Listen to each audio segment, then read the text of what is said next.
I look at it from the perspective of I was not anticipating or did not look at, the pandemic really having an impact that was going to open up the potential for more employees. I think that was no matter what was going to happen, we were still going to be short, especially for employees that fall into that technical or that high skilled area, which is probably the group of employees that we are struggling to get the most for within the community.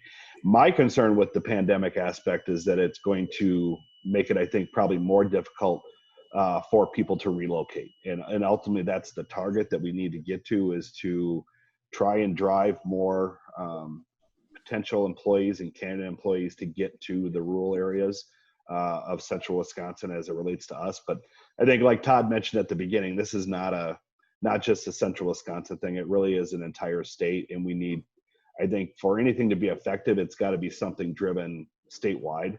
I think anytime we get in a scenario where if we're going to try to do something specific for central Wisconsin, we are going to find ourselves in a challenge of then trying to compete with the other regions within the state, which for a program like this,